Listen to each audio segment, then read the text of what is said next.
ایک شخص رات کے وقت سیڑھی سے نیچے اتر رہا تھا۔ اگرچہ وہ ایک بینا آدمی تھا، یعنی اسے دکھائی دیتا تھا، مگر سیڑھی پر روشنی نہ تھی۔ سیڑھی کا ایک زینہ کسی قدر ٹوٹا ہوا تھا، وہ اس کو نہ دیکھنے کی وجہ سے اس پر ٹھیک سے اپنے قدم نہ جما سکا اور پھسل کر گر گیا۔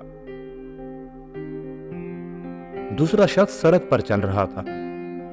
دن کا وقت تھا، مگر چلنے والا اندھا تھا۔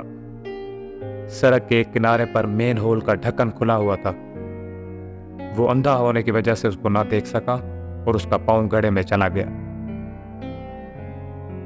اس دنیا میں راستہ طے کرنے کے لیے بیک وقت دو چیزوں کی ضرورت ہے: آنکھ اور روشنی۔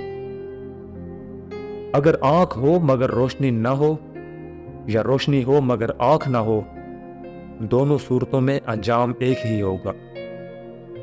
آدمی گڑھے میں گر کر تباہ ہو جائے گا، وہ محفوظ طور پر اپنا راستہ طے نہیں کر سکتا۔ یہی معاملہ پوری انسانی زندگی کا ہے۔ زندگی میں کامیابی کے لیے بھی وہی اصول ہے جو مذکورہ دونوں واقعہ میں نظر آتا ہے، یعنی بیک وقت بینائی اور روشنی دونوں چیزوں کا حامل ہونا۔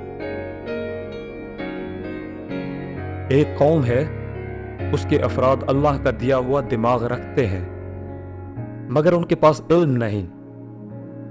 ایسی حالت میں گویا کہ ان کے پاس آنکھ ہے مگر روشنی نہیں۔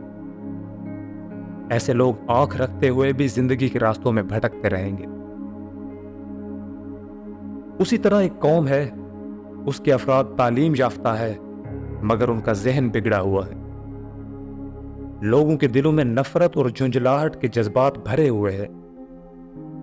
ایسی قوم کے بارے میں یہ کہنا صحیح ہوگا کہ اس کے پاس روشنی ہے مگر وہ آنکھ سے محروم ہے۔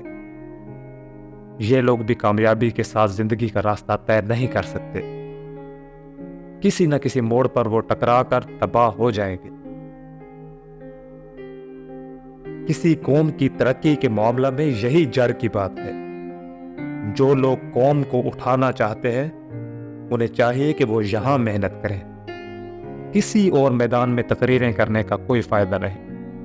یہی اس دنیا میں کامیابی کا واحد راز ہے۔